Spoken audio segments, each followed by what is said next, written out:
David ਜੇ ਸ਼ਵਾਰਜ਼ ਦਾ ਅਗਲਾ ਵਿਸ਼ਾ ਹੈ ਹਾਰ ਨੂੰ ਜਿੱਤ ਵਿੱਚ ਬਦਲੋ।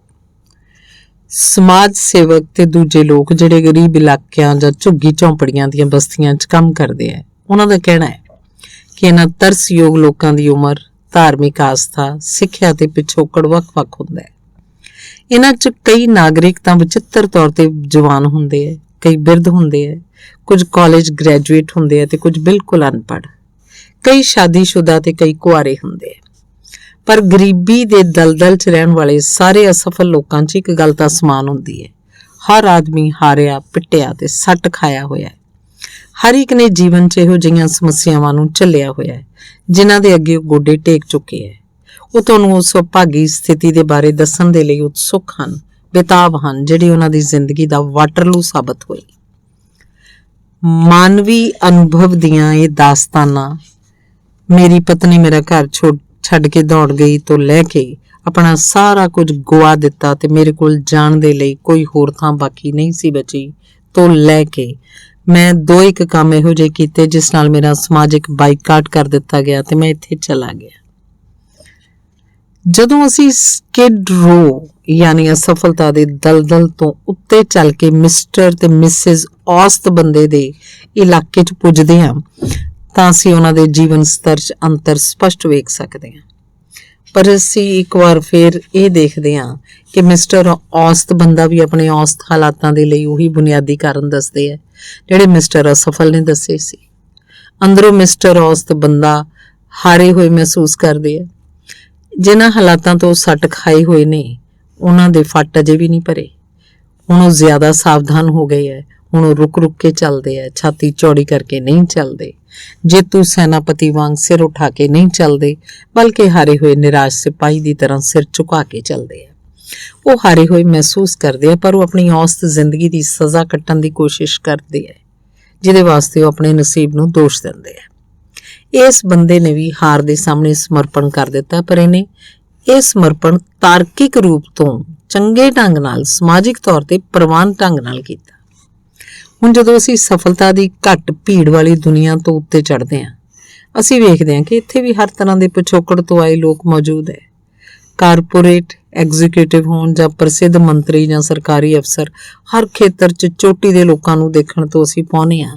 ਇਹ ਲੋਕ ਗਰੀਬ ਘਰਾਂ, ਅਮੀਰ ਘਰਾਂ, ਬਿਖਰੇ ਪਰਿਵਾਰਾਂ, ਮਜ਼ਦੂਰ ਪਰਿਵਾਰਾਂ, ਖੇਤੀਬਾੜੀ ਕਰਨ ਵਾਲੇ ਘਰਾਂ ਤੇ ਝੁੱਗੀਆਂ ਤੋਂ ਯਾਨੀ ਹਰ ਪਿਛੋਕੜ ਤੋਂ ਆਏ ਹੈ। ਸਮਾਜ ਦੇ ਉੱਗੇ ਲੋਕ ਹਰ ਉਸ ਕਠਿਨ ਹਾਲਾਤ ਨੂੰ ਝੱਲ ਚੁੱਕੇ ਆ ਜਿਨ੍ਹਾਂ ਦੀ ਕਲਪਨਾ ਅਸੀਂ ਕਰ ਸਕਦੇ ਹਾਂ। ਹਰ ਮਾਮਲੇ 'ਚ ਮਿਸਟਰ ਅਸਫਲ, ਮਿਸਟਰ ਔਸਤ ਤੇ ਮਿਸਟਰ ਸਫਲ 'ਚ ਸਮਾਨਤਾ ਹੋ ਸਕਦੀ ਹੈ। ਉਮਰ, ਬੁੱਧੀ, ਪਿਛੋਕੜ, ਕੌਮੀਅਤ ਜਾਂ ਕੋਈ ਹੋਰ ਚੀਜ਼ ਜਿਹੜੀ ਤੁਹਾਡੇ ਦਿਮਾਗ 'ਚ ਆਏ, ਇਹਨਾਂ ਸਾਰੀਆਂ ਗੱਲਾਂ 'ਚ ਇਹਨਾਂ ਲੋਕਾਂ 'ਚ ਕੋਈ ਅੰਤਰ ਨਹੀਂ ਹੁੰਦਾ। ਪਰ ਇਹਨਾਂ 'ਚ ਇੱਕ ਵੱਡਾ ਫਰਕ ਹੁੰਦਾ ਹੈ ਕਿ ਉਹਨਾਂ ਲੋਕਾਂ ਦਾ ਹਾਰ ਬਾਰੇ ਨਜ਼ਰੀਆ ਵੱਖ ਹੁੰਦਾ ਹੈ। ਜਦੋਂ ਮਿਸਟਰ ਅਸਫਲ ਡਿੱਗ ਪੈਂਦੇ ਆ ਤਾਂ ਦੁਬਾਰਾ ਨਹੀਂ ਉੱਠ ਪਾਉਂਦੇ, ਉੱਥੇ ਪਏ ਰਹਿੰਦੇ ਆ, ਕੁਰਲਾਉਂਦੇ ਹੋਏ ਆਪਣੀਆਂ ਸੱਟਾਂ ਨੂੰ ਸਹਿਲਾਉਂਦੇ ਆ। ਮਿਸਟਰ ਔਸਤ ਆਪਣੇ ਗੋਡਿਆਂ ਦੇ ਬਲ ਬੈਠ ਜਾਂਦੇ ਆ ਤੇ ਰਿੰਗਣ ਲੱਗਦੇ ਆ ਤੇ ਜਦੋਂ ਉਹ ਥੋੜੀ ਦੂਰ ਪੁੱਜ ਜਾਂਦੇ ਆ ਤੇ ਫਿਰ ਉੱਠ ਕੇ ਦੂਜੀ ਦਿਸ਼ਾ ਵੱਲ ਦੌੜ ਲਾ ਲੈਂਦੇ ਆ ਤਾਂ ਕਿ ਦੁਬਾਰਾ ਨਾ ਡਿੱਗ ਪੈਣ। ਪਰ ਮਿਸਟਰ ਸਫਲ ਜਦੋਂ ਡਿੱਗਦੇ ਆ ਤਾਂ ਉਹਨਾਂ ਦੀ ਪ੍ਰਤੀਕਿਰਿਆ ਵੱਖਰੀ ਹੁੰਦੀ ਹੈ। ਉਹ ਇੱਕਦਮ ਖੜੇ ਹੋ ਜਾਂਦੇ ਆ, ਸਬਕ ਸਿੱਖਦੇ ਆ, ਡਿੱਗਣ ਦੀ ਗੱਲ ਭੁੱਲ ਜਾਂਦੇ ਆ ਤੇ ਉੱਤੇ ਨੂੰ ਵਧਣ ਲੱਗਦੇ ਆ। ਮੇਰਾ ਇੱਕ ਕਰੀਬੀ ਦੋਸਤ ਬੜਾ ਹੀ ਸਫਲ ਮੈਨੇਜਮੈਂਟ ਸਲਾਹਕਾਰ ਹੈ।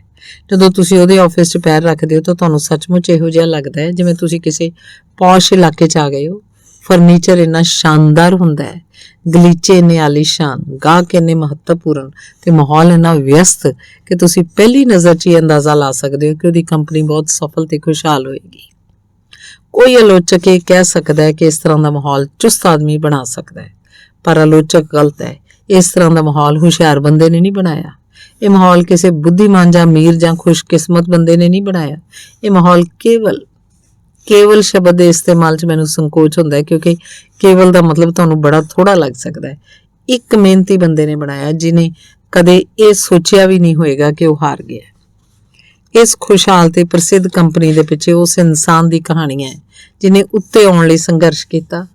ਬਿਜ਼ਨਸ ਦੇ ਆਰੰਭਕ 6 ਮਹੀਨਿਆਂ 'ਚ ਹੀ ਉਹਨੇ ਆਪਣੀ 10 ਸਾਲ ਦੀ ਬੱਚਤ ਗੁਆਤੀ। ਉਹ ਕਈ ਮਹੀਨਿਆਂ ਤੱਕ ਆਪਣੇ ਆਫਿਸ 'ਚ ਹੀ ਰਿਹਾ ਕਿਉਂਕਿ ਉਹਦੇ ਕੋਲ ਕਿਰਾਏ ਦੇ ਘਰ ਲਈ ਵੀ ਪੈਸੇ ਨਹੀਂ ਸੀ। ਉਹਨੇ ਕਈ ਚੰਗੀਆਂ ਨੌਕਰੀਆਂ ਦੀ ਪੇਸ਼ਕਸ਼ ਵੀ ਠੁਕਰਾਤੀ ਕਿਉਂਕਿ ਉਹ ਚਾਹੁੰਦਾ ਸੀ ਕਿ ਉਹ ਆਪਣੇ ਟੀਚੇ ਨੂੰ ਹਾਸਲ ਕਰੇ। ਜਿੰਨੀ ਵਾਰ ਉਹਦੇ ਸੰਭਾਵਿਤ ਗਾਹਕਾਂ ਨੇ ਉਹਨੂੰ ਹਾਂ ਕਿਹਾ, ਉਹ ਤੋਂ 100 ਗੁਣਾ ਜ਼ਿਆਦਾ ਲੋਕਾਂ ਨੇ ਨਾ ਕਿਹਾ। ਸਫਲ ਹੋਣ ਲਈ ਉਹਨੇ 7 ਸਾਲ ਕਰੜੀ ਮਿਹਨਤ ਕੀਤੀ, ਪਰ ਮੈਂ ਇਸ ਦੌਰਾਨ ਇੱਕ ਵਾਰ ਵੀ ਉਹਦੇ ਮੂੰਹੋਂ ਸ਼ਿਕਾਇਤ ਨਹੀਂ ਸੁਣੀ। ਉਹ ਕਹਿੰਦਾ ਸੀ, ਡੇਵ, ਮੈਂ ਸਿੱਖ ਰਿਹਾ। ਇਸ ਬਿਜ਼ਨਸ 'ਚ ਕਾਫੀ ਪ੍ਰਤੀਯੋਗਤਾ ਹੈ ਕਿਉਂਕਿ ਇਹ ਸੂਖਮ ਬਿਜ਼ਨਸ ਹੈ, ਇਸ ਲਈ ਇਹਨੂੰ ਵੇਚਣਾ ਮੁਸ਼ਕਿਲ ਹੈ, ਪਰ ਮੈਂ ਹੁਣ ਸਿੱਖ ਰਿਹਾ। ਤੇ ਉਹਨੇ ਇਹਨੂੰ ਸਿੱਖ ਹੀ ਲਿਆ। ਇੱਕ ਵਾਰ ਮੈਂ ਆਪਣੇ ਦੋਸਤ ਨੂੰ ਕਿਹਾ ਕਿ ਇਸ ਅਨੁਭਵ ਤੋਂ ਕਾਫੀ ਊਰਜਾ ਬਾਹਰ ਨਿਕਲ ਜਾਂਦੀ ਹੋਏਗੀ, ਪਰ ਉਹਦਾ ਜਵਾਬ ਸੀ, ਨਹੀਂ, ਇਹ ਮੇਰੇ ਅੰਦਰੋਂ ਕੁਝ ਕੱਢ ਨਹੀਂ ਰਿਹਾ, ਬਲਕਿ ਮੇਰੇ ਅੰਦਰ ਕੁਝ ਭਰ ਰਿਹਾ ਹੈ। who in ਅਮਰੀਕਾ 'ਚ ਲੋਕਾਂ ਦੀਆਂ ਜੀਵਨੀਆਂ ਪੜ੍ਹੋ ਤੇ ਤੁਸੀਂ ਪਾਓਗੇ ਕਿ ਜਿਹੜੇ ਲੋਕ ਬਹੁਤ ਸਫਲ ਹੁੰਦੇ ਆ, ਉਹਨਾਂ ਨੂੰ ਕਈ ਵਾਰ ਅਸਫਲਤਾਵਾਂ ਵੀ ਝੱਲਣੀਆਂ ਪੈਂਦੀਆਂ। ਸਫਲ ਲੋਕਾਂ ਦੇ ਇਸ ਉੱਚੇ ਵਰਗ ਦਾ ਵਿਰੋਧ ਸਿਆ, ਲੋਕਾਂ ਦੀਆਂ ਟੀਚਰਾਂ ਸੀਗੀਆਂ, ਰਾਹ 'ਚ ਰੁਕਾਵਟਾਂ ਤੇ ਤਕਲੀਫਾਂ ਝੱਲੀਆਂ, ਅਸਫਲਤਾ ਦਾ ਦੌਰ ਝੱਲਿਆ, ਨਿੱਜੀ ਬਦਨਸੀਬੀ ਸਹੀ। ਮਹਾਨ ਲੋਕਾਂ ਦੀਆਂ ਜੀਵਨੀਆਂ ਪੜ੍ਹੋ ਤੇ ਤੁਸੀਂ ਇੱਥੇ ਵੀ ਦੇਖੋਗੇ ਕਿ ਇਹ ਸਾਰੇ ਲੋਕ ਕਿਸੇ ਨਾ ਕਿਸੇ ਮੋੜ ਤੇ ਆਪਣੀਆਂ ਅਸਫਲਤਾਵਾਂ ਦੇ ਸਾਹਮਣੇ ਗੋਡੇ ਟੇਕ ਸਕਦੇ ਸੀ। ਜਾਂ ਇਹਦੇ ਬਜਾਏ ਇਸ ਤਰ੍ਹਾਂ ਕਰੋ, ਆਪਣੀ ਕੰਪਨੀ ਦੇ ਪ੍ਰੈਜ਼ੀਡੈਂਟ ਦਾ ਪਿਛੋਕੜ ਜਾਣੋ, ਜਾਂ ਆਪਣੇ ਸ਼ਹਿਰ ਦੇ ਮਿਆਰ ਦੀ ਜਾਂ ਕਿਸੇ ਇਹੋ ਜਿਹੇ ਬੰਦੇ ਨੂੰ ਚੁਣ ਲਓ ਜਿਹਨੂੰ ਤੁਸੀਂ ਸੱਚਮੁੱਚ ਸਫਲ ਮੰਨਦੇ ਹੋ। ਤੇ ਜਦੋਂ ਤੁਸੀਂ ਗਹਿਰਾਈ 'ਚ ਜਾਓਗੇ ਤਾਂ ਤੁਸੀਂ ਪਾਓਗੇ ਕਿ ਇਸ ਬੰਦੇ ਨੇ ਅਸਲ 'ਚ ਬਹੁਤ ਵੱਡੀਆਂ ਰੁਕਾਵਟਾਂ ਪਾਰ ਕੀਤੀਆਂ, ਤਦ ਜਾ ਕੇ ਉਹ ਸਫਲ ਹੋਇਆ। ਬਿਨਾਂ ਵਿਰੋਧ, ਮੁਸ਼ਕਲਾਂ ਤੇ ਅਸਫਲਤਾਵਾਂ ਤੋਂ ਵੱਡੀਆਂ ਸਫਲਤਾਵਾਂ ਹਾਸਲ ਕਰਨੀਆਂ ਸੰਭਵ ਨਹੀਂ, ਪਰ ਇਹ ਸੰਭਵ ਹੈ ਕਿ ਇਹਨਾਂ ਅਸਫਲਤਾਵਾਂ ਤੋਂ ਅੱਗੇ ਵਧਣ ਦੀ ਪ੍ਰੇਰਨਾ ਲੈ ਲਓ। ਆਓ ਦੇਖੀਏ ਇਸ ਤਰ੍ਹਾਂ ਕਿਵੇਂ ਕੀਤਾ ਜਾ ਸਕਦਾ ਹੈ।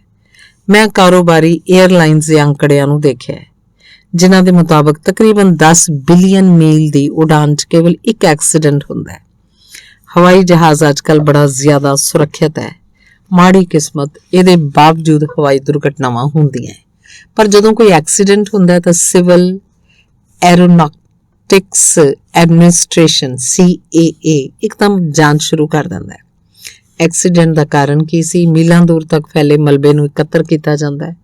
ਮਾਹਿਰਾਂ ਦਾ ਸਮੂਹ ਵਿਚਾਰ ਕਰਦਾ ਹੈ ਕਿ ਹੋਇਆ ਕੀ ਹੋਏਗਾ ਜਿਹਦੇ ਕਾਰਨ ਇਹ ਐਕਸੀਡੈਂਟ ਹੋਇਆ। ਗਵਾਹ ਦੇ ਜਿੰਦਾ ਬਚੇ ਲੋਕਾਂ ਨਾਲ ਗੱਲਬਾਤ ਕੀਤੀ ਜਾਂਦੀ ਹੈ। ਜਾਂਚ ਕਈ ਹਫ਼ਤੇ, ਕਈ ਮਹੀਨੇ ਚੱਲਦੀ ਹੈ, ਜਦ ਤੱਕ ਇਸ ਸਵਾਲ ਦਾ ਜਵਾਬ ਨਾ ਮਿਲ ਜਾਏ, ਇਹ ਐਕਸੀਡੈਂਟ ਕਿਉਂ ਹੋਇਆ। ਇੱਕ ਵਾਰ CAA ਨੂੰ ਜਵਾਬ ਮਿਲ ਜਾਂਦਾ ਹੈ ਤਾਂ ਇੱਕਦਮ ਇਹੋ ਜਿਹੇ ਕਦਮ ਚੁੱਕੇ ਜਾਂਦੇ ਆ ਕਿ ਫਿਰ ਕਦੇ ਇਸ ਤਰ੍ਹਾਂ ਦਾ ਐਕਸੀਡੈਂਟ ਨਾ ਹੋ ਸਕੇ। ਜੇ ਐਕਸੀਡੈਂਟ ਕਿਸੇ ਤਕਨੀਕੀ ਖਰਾਬੀ ਕਰਕੇ ਹੋਇਆ ਸੀ ਤਾਂ ਉਸੇ ਤਰ੍ਹਾਂ ਦੇ ਦੂਜੇ ਜਹਾਜ਼ਾਂ 'ਚ ਉਸ ਤਕਨੀਕੀ ਦੋਸ਼ ਨੂੰ ਦੂਰ ਕੀਤਾ ਜਾਂਦਾ ਹੈ। ਜੇ ਕੋਈ ਯੰਤਰ ਦੋਸ਼ਪੂਰਨ ਹੁੰਦਾ ਹੈ ਤਾਂ ਉਸ 'ਚ ਸੁਧਾਰ ਕੀਤਾ ਜਾਂਦਾ ਹੈ। ਅਜੋਕੇ ਹਵਾਈ ਜਹਾਜ਼ 'ਚ ਹਜ਼ਾਰਾਂ ਸੁਰੱਖਿਆ ਯੰਤਰ CAA ਦੀ ਇਸੇ ਤਰ੍ਹਾਂ ਦੀਆਂ ਜਾਂਚਾਂ ਦੇ ਨਤੀਜਿਆਂ ਕਰਕੇ ਤਿਆਰ ਹੋਏ। CAA ਦੇ ਅਧਿਐਨ ਨਾਲ ਹਵਾਈ ਯਾਤਰਾਵਾਂ ਪਹਿਲੇ ਤੋਂ ਜ਼ਿਆਦਾ ਸੁਰੱਖਿਅਤ ਹੁੰਦੀਆਂ ਜਾਂਦੀਆਂ ਹਨ। ਡਾਕਟਰ ਵੀ ਅਸਫਲਤਾਵਾਂ ਦੇ ਸਹਾਰੇ ਵਧੀਆ ਸਿਹਤ ਤੇ ਲੰਮੇ ਜੀਵਨ ਨੂੰ ਪੱਕਾ ਕਰਦੇ ਆ। ਆਮ ਕਰਕੇ ਜਦੋਂ ਕੋਈ ਮਰੀਜ਼ ਕਿਸੇ ਅਣਜਾਣ ਕਾਰਨ ਤੋਂ ਮਰਦਾ ਹੈ ਤਾਂ ਡਾਕਟਰ ਇਹ ਜਾਣਨ ਲਈ ਪੋਸਟਮਾਰਟਮ ਕਰਦੇ ਆ ਕਿ ਉਹਦੀ ਮੌਤ ਦਾ ਕਾਰਨ ਕੀ ਸੀ। ਇਸ ਤਰ੍ਹਾਂ ਮਾਨਵੀ ਸਰੀਰ ਦੀ ਕਾਰਜ ਪ੍ਰਣਾਲੀ ਦੇ ਬਾਰੇ ਜ਼ਿਆਦਾ ਜਾਣ ਪਾਉਂਦੇ ਆ। ਮੇਰਾ ਇੱਕ ਦੋਸਤ ਸੇਲਜ਼ ਐਗਜ਼ੀਕਿਊਟਿਵ ਹੈ ਜੋ ਹਰ ਮਹੀਨੇ ਆਪਣੇ ਸੇਲਜ਼ਮੈਨਾਂ ਨੂੰ ਇਹ ਦੱਸਣ ਲਈ ਇਹ ਮੀਟਿੰਗ ਕਰਦਾ ਹੈ ਕਿ ਉਹ ਕੋਈ ਮਹੱਤਵਪੂਰਨ ਵਿਕਰੀ ਕਿਉਂ ਨਹੀਂ ਕਰ ਪਾਏ। ਗਾਹਕ ਤੇ ਸੇਲਜ਼ਮੈਨ ਦੇ ਵਿਚਕਾਰ ਦੀ ਪੂਰੀ ਵਾਰਤਾ ਦਾ ਵਿਸ਼ਲੇਸ਼ਣ ਕੀਤਾ ਜਾਂਦਾ ਹੈ। ਇਹ ਸਿੱਖਿਆ ਜਾਂਦਾ ਹੈ ਕਿ ਕਿਸ ਤਰ੍ਹਾਂ ਭਵਿੱਖ 'ਚ ਇਹੋ ਜਿਹੀਆਂ ਗਲਤੀਆਂ ਨਾ ਕੀਤੀਆਂ ਜਾਣ ਜਿਨ੍ਹਾਂ ਨਾਲ ਅਸਫਲਤਾਵਾਂ ਮਿਲਦੀਆਂ। ਇਹੀ ਸਫਲ ਫੁੱਟਬਾਲ ਕੋਚ ਵੀ ਕਰਦੇ ਆ, ਜਿਹੜਾ ਜਿੰਨੇ ਮੈਚ ਹਾਰਦਾ ਹੈ ਉਸ ਤੋਂ ਕਿਤੇ ਜ਼ਿਆਦਾ ਮੈਚ ਜਿੱਤਦਾ ਹੈ। ਉਹ ਵੀ ਆਪਣੀ ਟੀਮ ਦੇ ਨਾਲ ਹਰ ਮੈਚ ਦਾ ਵਿਸ਼ਲੇਸ਼ਣ ਕਰਦੇ ਆ।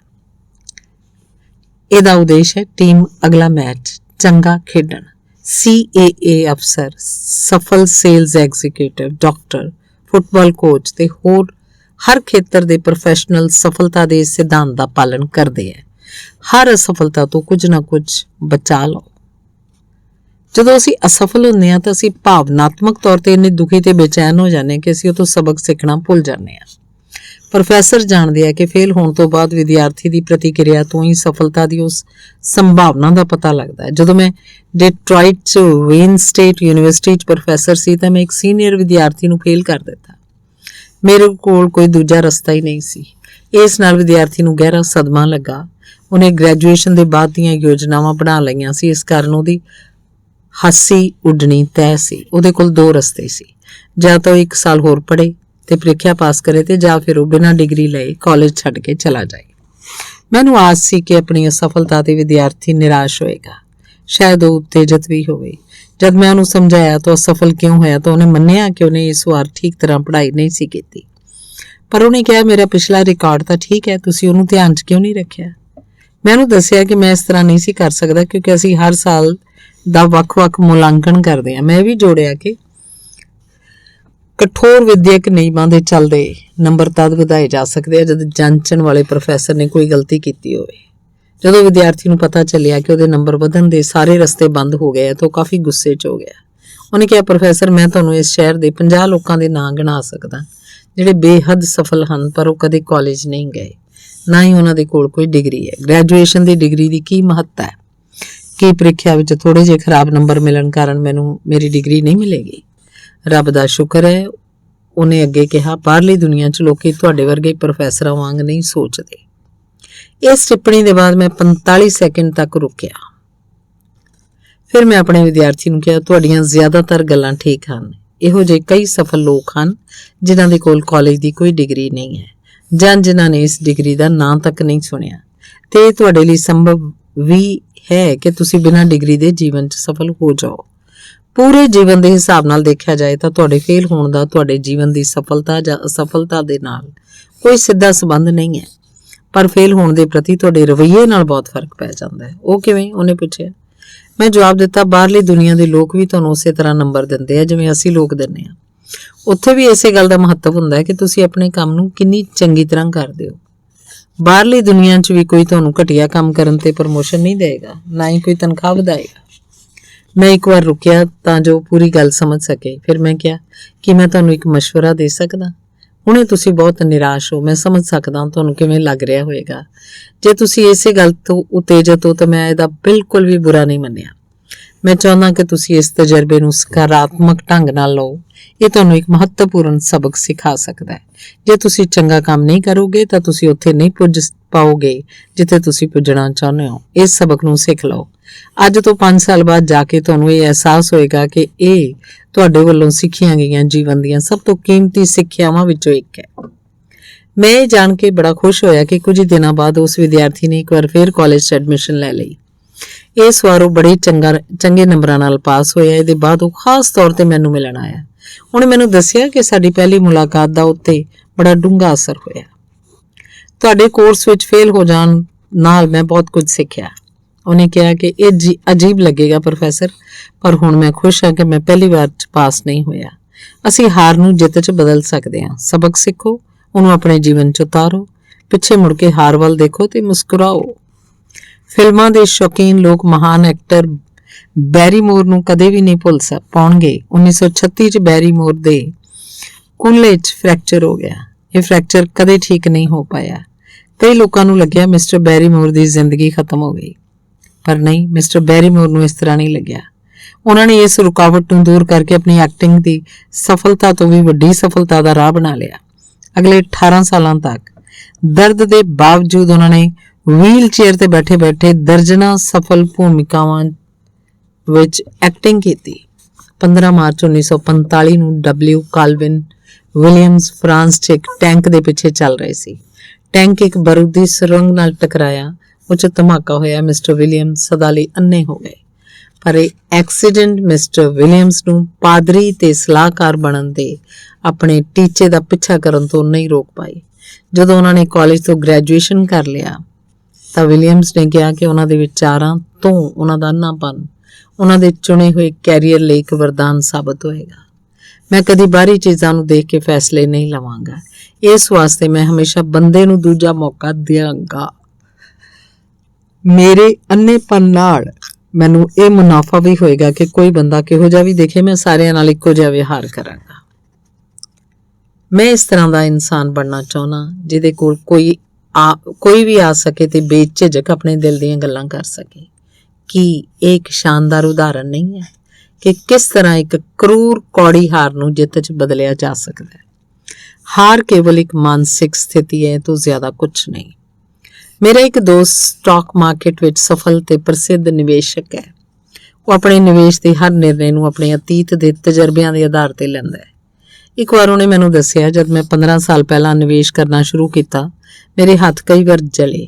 ਜ਼ਿਆਦਾਤਰ ਸ਼ੁਰੂਆਤੀ ਲੋਕਾਂ ਵਾਂਗ ਮੈਂ ਵੀ ਫਟਾਫਟ ਅਮੀਰ ਬਣਨਾ ਚਾਹੁੰਦਾ ਸੀ। ਇਹਦੀ ਬਜਾਏ ਮੈਂ ਛੇਤੀ ਦਿਵਾਲੀਆ ਹੋ ਗਿਆ, ਪਰ ਇਹਦੇ ਬਾਵਜੂਦ ਮੈਂ ਹਾਰ ਨਹੀਂ ਮੰਨੀ। ਮੈਨੂੰ ਅਰਥ ਵਿਵਸਥਾ ਦੀ ਬੁਨਿਆਦੀ ਸ਼ਕਤੀ ਦਾ ਗਿਆਨ ਸੀ ਤੇ ਮੈਂ ਜਾਣਦਾ ਸੀ ਕਿ ਲੰਮੇ ਸਮੇਂ 'ਚ ਚੰਗੀ ਤਰ੍ਹਾਂ ਚੁਣੇ ਗਏ ਸ਼ੇਅਰਾਂ 'ਚ ਨਿਵੇਸ਼ ਕਰਨਾ ਸਮਝਦਾਰੀ ਪੂਰਨ ਹੁੰਦਾ ਹੈ ਤੇ ਮੈਂ ਆਪਣੇ ਸ਼ੁਰੂਆਤੀ ਬੁਰੇ ਨਿਵੇਸ਼ਾਂ ਨੂੰ ਆਪਣੀ ਸਿੱਖਿਆ ਦੀ ਕੀਮਤ ਮੰਨ ਲਿਆ। ਉਹ ਹੱਸਦੇ ਹੋਏ ਕਹਿੰਦਾ। ਦੂਜੇ ਪਾਸੇ ਮੈਂ ਇਹੋ ਜਿਹੇ ਕਈ ਲੋਕਾਂ ਨੂੰ ਜਾਣਦਾ ਜਿਹੜੇ 1-2 ਮੂਰਖਤਾਪੂਰਨ ਨਿਵੇਸ਼ ਕਰਨ ਤੋਂ ਬਾਅਦ ਸ਼ੇਅਰ ਵਿਰੋਧੀ ਬਣ ਜਾਂਦੇ ਆ। ਆਪਣੀਆਂ ਗਲਤੀਆਂ ਦਾ ਵਿਸ਼ਲੇਸ਼ਣ ਕਰਨ ਦੀ ਬਜਾਏ, ਇੱਕ ਚੰਗੀ ਸੰਸਥਾ ਨਾਲ ਜੁੜਨ ਦੀ ਬਜਾਏ ਉਹ ਇਸ ਗਲਤ ਨਤੀਜੇ ਤੇ ਪੁੱਜਦੇ ਆ ਕਿ ਸ਼ੇਅਰ ਮਾਰਕੀਟ 'ਚ ਪੈਸੇ ਲਗਾਉਣ ਦਾ ਮਤਲਬ ਜੂਆ ਖੇਡਣਾ। ਇਹੋ ਜਿਹਾ ਜੂਆ ਜਿਸ 'ਚ ਦੇਰ ਸਵੇਰ ਬੰਦਾ ਹਾਰਦਾ ਹੀ ਹੈ। ਹਰ ਅਸਫਲਤਾ ਤੋਂ ਕੁਛ ਨਾ ਕੁਛ ਬਚਾਉਣ ਦਾ ਫੈਸਲਾ ਕਰੋ। ਅਗਲੀ ਵਾਰ ਜਦੋਂ ਨੌਕਰੀ ਜਾਂ ਘਰ 'ਚ ਕੋਈ ਗੜਬੜ ਹੋਵੇ ਤਾਂ ਸ਼ਾਂਤ ਹੋ ਜਾਓ, ਪਤਾ ਲਗਾਓ ਗੜਬੜ ਕਿੱਥੋਂ ਸ਼ੁਰੂ ਹੋਈ। ਇਸ ਨਾਲ ਤੁਸੀਂ ਉਸੇ ਗਲਤੀ ਨੂੰ ਦੁਬਾਰਾ ਕਰਨ ਤੋਂ ਬਚ ਸਕਦੇ ਹੋ। ਅਸੀਂ ਇਨਸਾਨ ਵੀ ਅਜੀਬ ਹੁੰਦੇ ਹਾਂ। ਆਪਣੀਆਂ ਸਫਲਤਾਵਾਂ ਦਾ ਸਿਹਰਾ ਤਾਂ ਅਸੀਂ ਪੂਰਾ ਲੈਣਾ ਚਾਹੁੰਦੇ ਹਾਂ। ਜਦੋਂ ਅਸੀਂ ਜਿੱਤਦੇ ਹਾਂ ਤਾਂ ਅਸੀਂ ਪੂਰੀ ਦੁਨੀਆ ਨੂੰ ਇਸ ਬਾਰੇ ਦੱਸਣਾ ਚਾਹੁੰਦੇ ਹਾਂ। ਇਹ ਸੁਭਾਵਕ ਹੈ। ਅਸੀਂ ਲੋਕਾਂ ਕੋਲੋਂ ਇਹ ਸੁਣਨਾ ਚਾਹੁੰਦੇ ਹਾਂ ਕਿ ਇਹੀ ਉਹ ਬੰਦਾ ਜਿਹਨੇ ਇੰਨਾ ਵੱਡਾ ਕੰਮ ਕੀਤਾ ਹੈ। ਪਰ ਆਪਣੀ ਅਸਫਲਤਾ ਦਾ ਸਿਹਰਾ ਬੰਦਾ ਇੱਕਦਮ ਕਿਸੇ ਦੂਜੇ ਦੇ ਮੱਥੇ ਤੇ ਮੜ ਦਿੰਦਾ ਹੈ। ਜਦੋਂ ਸਮਾਨ ਨਹੀਂ ਵਿਕਦਾ ਤਾਂ ਸੇਲਜ਼ਮੈਨ ਗਾਹਕਾਂ ਨੂੰ ਦੋਸ਼ ਦਿੰਦੇ ਆ। ਅਫਸਰਾਂ ਲਈ ਇਹ ਸੁਭਾਵਕ ਹੈ ਕਿ ਉਹ ਗਲਤ ਕੰਮ ਹੋਣ ਤੇ ਵਰਕਰਾਂ ਜਾਂ ਦੂਜੇ ਅਫਸਰਾਂ ਨੂੰ ਦੋਸ਼ ਦੇਣ। ਇਹ ਤਾਂ ਸੱਚ ਹੈ ਕਿ ਇਸ ਜਟਿਲ ਸੰਸਾਰ 'ਚ ਦੂਜੇ ਲੋਕ ਸਾਨੂੰ ਧੱਕਾ ਮਾਰ ਕੇ ਗਿਰਾ ਸਕਦੇ ਆ। ਇਹ ਵੀ ਸੱਚ ਹੈ ਕਿ ਜ਼ਿਆਦਾਤਰ ਅਸੀਂ ਆਪਣੇ ਆਪ ਨੂੰ ਆਪੇ ਡੇਗ ਦਿੰਦੇ ਹਾਂ। ਅਸੀਂ ਆਪਣੀਆਂ ਨਿੱਜੀ ਕਮੀਆਂ, ਨਿੱਜੀ ਗਲਤੀਆਂ ਦੇ ਕਾਰਨ ਹਾਰਦੇ ਹਾਂ। ਸਫਲਤਾ ਲਈ ਆਪਣੇ ਆਪ ਨੂੰ ਇਸ ਤਰ੍ਹਾਂ ਤਿਆਰ ਕਰੋ, ਆਪਣੇ ਆਪ ਨੂੰ ਯਾਦ ਦਿਵਾਓ ਕਿ ਤੁਸੀਂ ਆਦਰਸ਼ ਹੋ ਤੇ ਪੂਰਨ ਮਨੁੱਖ ਬਣਨਾ ਚਾਹੁੰਦੇ ਹੋ, ਜਿੰਨਾ ਬਣਨਾ ਇਨਸਾਨ ਲਈ ਸੰਭਵ ਹੈ। ਆਪਣੇ ਆਪ ਨੂੰ ਇੱਕ ਟੈਸਟ ਟਿਊਬ 'ਚ ਰੱਖ ਕੇ ਨਿਰਪੱਖ ਦ੍ਰਿਸ਼ਟੀ ਨਾਲ ਆਪਣੇ ਆਪ ਦੀ ਤੇ ਆਪਣੀ ਸਥਿਤੀ ਦਾ ਮੁਲਾਂਕਣ ਕਰੋ। ਦੇਖੋ ਤੁਹਾਡੇ 'ਚ ਕੀ ਇਹੋ ਜਿਹੀ ਕਮਜ਼ੋਰੀ ਹੈ ਜਿਹਦੇ ਬਾਰੇ ਤੁਸੀਂ ਨਹੀਂ ਜਾਣਦੇ। ਜੇ ਤੁਹਾਡੇ 'ਚ ਇਹੋ ਜਿਹੀ ਕਮਜ਼ੋਰੀ ਹੈ ਤਾਂ ਉਹਨੂੰ ਸੁਧਾਰਨ ਵਾਸਤੇ ਕਦਮ ਚੁੱਕੋ। ਕਈ ਲੋਕ ਆਪਣੇ ਆਪ ਨੂੰ ਦੇਖਣ ਦੇ ਇੰਨੇ ਆਦੀ ਹੋ ਜਾਂਦੇ ਆ ਕਿ ਉਹ ਸੁਧਾਰ ਦੀ ਸੰਭਾਵਨਾ ਨੂੰ ਦੇਖਣ 'ਚ ਅਸਫਲ ਹੋ ਜਾਂਦੇ ਆ। ਮਹਾਨ ਮੈਟਰੋਪੋਲੀਟਨ ਓਪੇਰਾ ਸਟਾਰ ਰਿਸੇ ਸਟੀਵਨਸ ਨੇ ਰੀਡਰਸ ਡਾਈਜੈਸਟ ਵਿੱਚ ਕਿਹਾ ਕਿ ਉਹਨੂੰ ਸਭ ਤੋਂ ਵਧੀਆ ਮਸ਼ਵਰਾ ਆਪਣੇ ਜੀਵਨ ਦੇ ਸਭ ਤੋਂ ਦੁਖੀ ਪਲ ਤੋਂ ਪ੍ਰਾਪਤ ਹੋਇਆ। ਆਪਣੇ ਕੈਰੀਅਰ ਦੀ ਸ਼ੁਰੂਆਤ ਵਿੱਚ Miss Stevens Metropolitan Opera auditions of the air ਵਿੱਚ ਅਸਫਲ ਹੋ ਗਈ ਸੀ। ਹਾਰਨ ਤੋਂ ਬਾਅਦ ਮਿਸ ਸਟੀਵਨਸ ਕੜਵਾਹਟ ਨਾਲ ਭਰੀ ਸੀ। ਮੈਂ ਇਹ ਸੁਣਨਾ ਚਾਹੁੰਦੀ ਸੀ। ਉਹਨੇ ਕਿਹਾ ਕਿ ਮੇਰੀ ਆਵਾਜ਼ ਅਸਲ 'ਚ ਦੂਜੀ ਕੁੜੀ ਤੋਂ ਸੱਚਮੁੱਚ ਬਿਹਤਰ ਸੀ, ਕਿ ਜੱਜਾਂ ਦਾ ਫੈਸਲਾ ਗਲਤ ਸੀ, ਕਿ ਮੈਂ ਇਸ ਲਈ ਨਹੀਂ ਜਿੱਤ ਪਾਈ ਕਿਉਂਕਿ ਮੇਰੇ ਕੋਲ ਸੋਰਸ ਨਹੀਂ ਸੀ। ਪਰ ਮਿਸ ਸਟੀਵਨਸ ਦੀ ਟੀਚਰ ਨੇ ਉਹਨੂੰ ਕੋਈ ਝੂਠੀ ਤਸੱਲੀ ਨਹੀਂ ਦਿੱਤੀ। ਇਹਦੀ ਬਜਾਏ ਉਹਨਾਂ ਨੇ ਮਿਸ ਸਟੀਵਨਸ ਨੂੰ ਕਿਹਾ, ਦੇਖੋ ਬੇਟਾ, ਆਪਣੀਆਂ ਗਲਤੀਆਂ ਦਾ ਸਾਹਮਣਾ ਕਰਨ ਦੀ ਹਿੰਮਤ ਜੁਟਾਓ। ਹਾਲਾਂਕਿ ਮੈਂ ਤਸੱਲੀ ਦੇ ਸ਼ਬਦ ਸੁਣਨਾ ਚਾਹੁੰਦੀ ਸੀ, ਮਿਸ ਸਟੀਵਨਸ ਨੇ ਕਿਹਾ, ਪਰ ਆਪਣੀ ਟੀਚਰ ਦੇ ਸ਼ਬਦ ਬਾਰ-ਬਾਰ ਮੇਰੇ ਕੰਨਾਂ 'ਚ ਗੂੰਜਦੇ ਰਹੇ। ਉਸ ਰਾਤ ਇਹਨਾਂ ਸ਼ਬਦਾਂ ਨੇ ਮੈਨੂੰ ਜਗਾ ਦਿੱਤਾ। ਮੈਂ ਤਦ ਤੱਕ ਨਹੀਂ ਸੌਂ ਸਕੀ ਜਦ ਤੱਕ ਕਿ ਮੈਂ ਆਪਣੀਆਂ ਕਮੀਆਂ ਦਾ ਸਾਹਮਣਾ ਨਹੀਂ ਕਰ ਲਿਆ। ਹਨੇਰੇ 'ਚ ਲੇਟੇ-ਲੇਟੇ ਮੈਂ ਆਪਣੇ ਆਪ ਨੂੰ ਪੁੱਛਿਆ, ਮੈਂ ਅਸਫਲ ਕਿਉਂ ਹੋਈ? ਮੈਂ ਅਗਲੀ ਵਾਰ ਕਿਵੇਂ ਜਿੱਤ ਸਕਦੀ ਹਾਂ? ਤੇ ਮੈਂ ਮੰਨਿਆ ਕਿ ਮੇਰੀ ਆਵਾਜ਼ ਦੀ ਰੇਂਜ ਸੱਚਮੁੱਚ ਉਨੀ ਚੰਗੀ ਨਹੀਂ ਹੈ ਜਿੰਨੀ ਹੋਣੀ ਚਾਹੀਦੀ ਹੈ ਤੇ ਮੈਨੂੰ ਹੋਰ ਬੋਲੀਆਂ ਸਿੱਖਣੀਆਂ ਚਾਹੀਦੀਆਂ, ਮੈਨੂੰ ਹੋਰ ਜ਼ਿਆਦਾ ਭੂਮਿਕਾਵਾਂ ਸਿੱਖਣੀਆਂ ਚਾਹੀਦੀਆਂ। ਮਿਸ ਸਟੀਵਨਸ ਨੇ ਅੱਗੇ ਦੱਸਿਆ ਕਿ ਕਿਵੇਂ ਆਪਣੀਆਂ ਕਮੀਆਂ ਦਾ ਸਾਹਮਣਾ ਕਰਨ ਤੋਂ ਉਹਨੂੰ ਨਾ ਕੇਵਲ ਸਟੇਜ ਤੇ ਸਫਲਤਾ ਮਿਲੀ, ਬਲਕਿ ਆਪਣੀਆਂ ਗਲਤੀਆਂ ਨੂੰ ਮੰਨਣ ਨਾਲ ਉਹਦੇ ਜ਼ਿਆਦਾ ਦੋਸਤ ਵੀ ਬਣੇ, ਉਹ ਜ਼ਿਆਦਾ ਹਰਮਨ ਪਿਆਰੀ ਵੀ ਹੋਈ। ਆਪਣੇ ਆਪ ਦਾ ਚੰਗਾ ਆਲੋਚਕ ਹੋਣਾ ਵਧੀਆ ਗੱਲ ਹੈ, ਬਸ਼ਰਤੇ ਆਲੋਚਨਾ ਰਚਨਾਤਮਕ ਹੋਵੇ। ਇਸ ਨਾਲ ਤੁਹਾਨੂੰ ਨਿੱਜੀ ਸ਼ਕਤੀ ਤੇ ਯੋਗਤਾ ਵਧਾਉਣ 'ਚ ਸਹਾਇਤਾ ਮਿਲਦੀ ਹੈ। ਰਚਨਾਤਮਕ ਰੂਪ ਨਾਲ ਆਪਣੇ ਆਪ ਦੀ ਆਲੋਚਨਾ ਕਰੋ। ਆਪਣੀਆਂ ਕਮਜ਼ੋਰੀਆਂ ਨੂੰ ਸਵੀਕਾਰ ਕਰਨ 'ਚ ਨਾ ਝਿਜਕੋ। ਸੱਚੇ ਪ੍ਰੋਫੈਸ਼ਨਲ ਬਣੋ। ਉਹ ਆਪਣੀਆਂ ਗਲਤੀਆਂ ਤੇ ਕਮਜ਼ੋਰੀਆਂ ਨੂੰ ਲੱਭਦੇ ਹੈ, ਪਰ ਆਪਣੀਆਂ ਗਲਤੀਆਂ ਸਿਰਫ ਇਸ ਕਰਕੇ ਨਾ ਲੱਭੋ ਵੀ ਤੁਸੀਂ ਉਹ ਆਪਣੇ ਆਪ ਦੇ ਸਾਹਮਣੇ ਬਹਾਨਾ ਬਣਾ ਸਕੋ। ਇੱਕ ਹੋਰ ਕਾਰਨ ਹੈ ਜਿਸ ਕਰਕੇ ਮੈਂ ਅਸਫਲ ਹੋਣਾ। ਇਹਦੀ ਬਜਾਏ ਆਪਣੀਆਂ ਗਲਤੀਆਂ ਨੂੰ ਇਸ ਤਰ੍ਹਾਂ ਦੇਖੋ ਕਿ ਇਹ ਇੱਕ ਹੋਰ ਢੰਗ ਹੈ ਜਿਸ ਨਾਲ ਮੈਂ ਜਿੱਤ ਸਕਦਾ। ਮਹਾਨ ਅਲਬਰਟ ਹੱਬਾਰਡ ਨੇ ਇੱਕ ਵਾਰ ਕਿਹਾ, ਅਸਫਲ ਆਦਮੀ ਉਹ ਹੁੰਦਾ ਜਿਹਨੇ ਗਲਤੀਆਂ ਤਾਂ ਬਹੁਤ ਕੀਤੀਆਂ ਪਰ ਜਿਹੜਾ ਆਪਣੇ ਅਨੁਭਵਾਂ ਤੋਂ ਕੁਝ ਵੀ ਨਹੀਂ ਸਿੱਖ ਪਾਇਆ। ਅਕਸਰ ਅਸੀਂ ਆਪਣੀ ਅਸਫਲਤਾ ਲਈ ਕਿਸਮਤ ਨੂੰ ਦੋਸ਼ ਦਿੰਦੇ ਹਾਂ। ਅਸੀਂ ਕਹਿੰਦੇ ਹਾਂ ਅਰੇ ਗੇਂਦ ਤਾਂ ਇਸੇ ਤਰ੍ਹਾਂ ਟੱਪੇ ਖਾਂਦੀ ਹੈ, ਫਿਰ ਹੱਥ ਤੇ ਹੱਥ ਰੱਖ ਕੇ ਬੈਠ ਜਾਂਦੇ ਹਾਂ। ਜ਼ਰਾ ਰੁਕੋ, ਸੋਚੋ। ਗੇਂਦ ਦੀ ਉਛਾਲ ਦੀ ਵੀ ਕੋਈ ਨਾ ਕੋਈ ਵਜ੍ਹਾ ਹੁੰਦੀ ਹੈ। ਗੇਂਦ ਬਿਨਾਂ ਕਾਰਨ ਤੇ ਐਵੇਂ ਕਿਸੇ ਦਿਸ਼ਾ 'ਚ ਨਹੀਂ ਉਛਲਦੀ। ਗੇਂਦ ਦਾ ਉਛਾਲ ਤਿੰਨਾਂ ਕਾਰਨਾਂ ਤੇ ਨਿਰਧਾਰਤ ਹੁੰਦਾ ਹੈ। ਇੱਕ ਤਾਂ ਗੇਂਦ, ਫਿਰ ਜਿਸ ਢੰਗ ਨਾਲ ਇਹਨੂੰ ਸੁੱਟਿਆ ਜਾਂਦਾ ਹੈ, ਤੇ ਤੀਜਾ ਜਿਸ ਸਤ੍ਹਾ ਤੋਂ ਇਹ ਟਕਰਾਉਂਦੀ ਹੈ। ਮੰਨ ਲਓ ਕਿ CAA ਦੀ ਇੱਕ ਰਿਪੋਰਟ ਜਾਰੀ ਕਰੇ ਤੇ ਕਹੇ ਵੀ ਸਾਨੂੰ ਖੇਦ ਹੈ ਕਿ ਹਵਾਈ ਜਹਾਜ਼ ਐਕਸੀਡੈਂਟ ਹੋ ਗਿਆ, ਪਰ ਅਸੀਂ ਕੀ ਕਰੀਏ, ਗੇਂਦ ਤਾਂ ਇਸੇ ਤਰ੍ਹਾਂ ਹੀ ਟੱਪੇ ਖਾਂਦੀ ਹੈ। ਤੁਸੀਂ ਕਹੋਗੇ ਕਿ ਹੁਣ CAA ਨੂੰ ਬਦਲ ਦੇਣਾ ਚਾਹੀਦਾ ਹੈ। ਜੇ ਕੋਈ ਡਾਕਟਰ ਕਿਸੇ ਰਿਸ਼ਤੇਦਾਰ ਨੂੰ ਕਹੇ ਮੈਨੂੰ ਖਿਮਾ ਕਰਨਾ, ਮੈਂ ਇਹਨੂੰ ਬਚਾ ਨਹੀਂ ਪਾਇਆ, ਮੈਂ ਨਹੀਂ ਜਾਣਦਾ ਇਹ ਕਿਵੇਂ ਹੋਇਆ, ਇਹ ਤਾਂ ਨਸੀਬ ਦੀ ਗੱਲ ਸੀ। ਤੇ ਜਦੋਂ ਤੁਸੀਂ ਜਾਂ ਤੁਹਾਡਾ ਕੋਈ ਦੂਜਾ ਰਿਸ਼ਤੇਦਾਰ ਬਿਮਾਰ ਹੋਏਗਾ ਤਾਂ ਤੁਸੀਂ ਉਸ ਡਾਕਟਰ ਕੋਲ ਨਹੀਂ ਜਾਓਗੇ। ਗੇਂਦ ਤਾਂ ਇਸੇ ਤਰ੍ਹਾਂ ਟੱਪੇ ਖਾਂਦੀ ਹੈ ਵਾਲਾ ਸਟਾਈਲ ਸਾਨੂੰ ਕੁਝ ਨਹੀਂ ਸਿਖਾਉਂਦਾ। ਜਦੋਂ ਅਸੀਂ ਅਗਲੀ ਵਾਰੀ ਉਸੇ ਤਰ੍ਹਾਂ ਦੇ ਹਾਲਾਤਾਂ ਦਾ ਸਾਹਮਣਾ ਕਰਦੇ ਹਾਂ ਤਾਂ ਅਸੀਂ ਫਿਰ ਉਹੀ ਗਲਤੀ ਕਰਨ ਤੋਂ ਸਿਰਫ ਇਸ ਲਈ ਨਹੀਂ ਬਚ ਜਾਂਦੇ ਕਿਉਂਕਿ ਅਸੀਂ ਆਪਣੀ ਪਿਛਲੀ ਗਲਤੀ ਤੋਂ ਸਬਕ ਨਹੀਂ ਸੀ ਸਿੱਖਿਆ। ਉਹ ਫੁੱਟਬਾਲ ਕੋਚ ਜਿਹੜਾ ਸ਼ਨੀਚਰਵਾਰ ਦਾ ਮੈਚ ਹਾਰ ਜਾਣ ਤੋਂ ਬਾਅਦ ਆਪਣੀ ਟੀਮ ਨੂੰ ਕਹਿੰਦਾ ਚਿੰਤਾ ਨਾ ਕਰੋ, ਗੇਂਦ ਤਾਂ ਇਸੇ ਤਰ੍ਹਾਂ ਹੀ ਟੱਪੇ ਖਾਂਦੀ ਹੈ, ਆਪਣੀ ਟੀਮ ਦੀਆਂ ਗਲਤੀਆਂ ਢੂੰਡਣ 'ਚ ਸਹਾਇਤਾ ਨਹੀਂ ਕਰ ਰਿਹਾ, ਜਿਸ ਤੋਂ ਅਗਲੇ ਸ਼ਨੀਚਰਵਾਰ ਨੂੰ ਹੋਣ ਵਾਲੇ ਮੈਚ 'ਚ ਉਹਨਾਂ ਗਲਤੀਆਂ ਨੂੰ ਸੁਧਾਰਿਆ ਜਾ ਸਕੇ।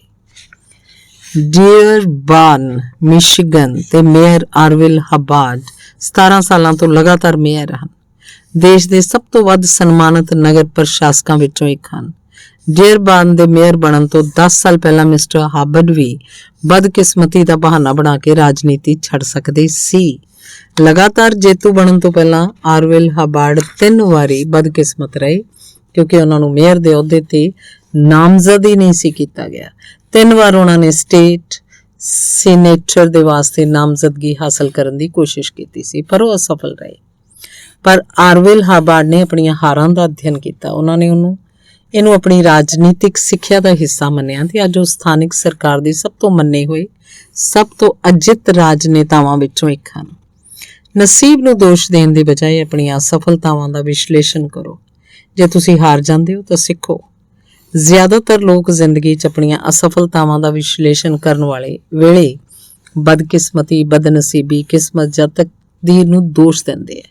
ਇਹ ਲੋਕ ਬੱਚਿਆਂ ਵਾਂਗ ਕੱਚੇ ਦਿਮਾਗ ਦੇ ਹੁੰਦੇ ਆ, ਤਸੱਲੀ ਦੀ ਤਲਾਸ਼ ਕਰਦੇ ਆ ਕਿਉਂਕਿ ਉਹਨਾਂ ਨੂੰ ਆਪਣੀ ਗਲਤੀ ਦਾ ਅਹਿਸਾਸ ਹੀ ਨਹੀਂ ਹੁੰਦਾ। ਇਸ ਲਈ ਉਹ ਜ਼ਿਆਦਾ ਵੱਡੇ, ਜ਼ਿਆਦਾ ਮਜ਼ਬੂਤ ਤੇ ਜ਼ਿਆਦਾ ਆਤਮ ਨਿਰਭਰ ਹੋਣ ਦੇ ਮੌਕੇ ਦੇਖ ਸਕਣ 'ਚ ਅਸਫਲ ਰਹਿੰਦੇ ਆ। ਮੇਰਾ ਇੱਕ ਦੋਸਤ ਸਾਹਿਤਿਕ ਸਲਾਹਕਾਰ, ਲੇਖਕ ਤੇ ਆਲੋਚਕ ਹੈ। ਉਹਨੇ ਮੈਨੂੰ ਹਾਲ ਹੀ ਵਿੱਚ ਇੱਕ ਸਫਲ ਲੇਖਕ ਦੇ ਗੁਣਾਂ ਬਾਰੇ ਦੱਸਿਆ।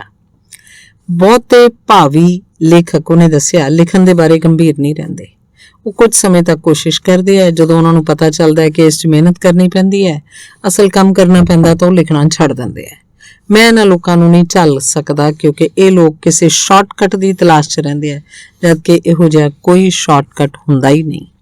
ਪਰ ਉਹਨੇ ਅੱਗੇ ਕਿਹਾ, ਮੈਂ ਇਹ ਨਹੀਂ ਕਹਿਣਾ ਚਾਹੁੰਦਾ ਕਿ ਕੇਵਲ ਲਗਨ ਹੀ ਕਾਫੀ ਹੁੰਦੀ ਹੈ। ਅਸਲ 'ਚ ਕੇਵਲ ਲਗਨ ਹੀ ਕਾਫੀ ਨਹੀਂ ਹੁੰਦੀ।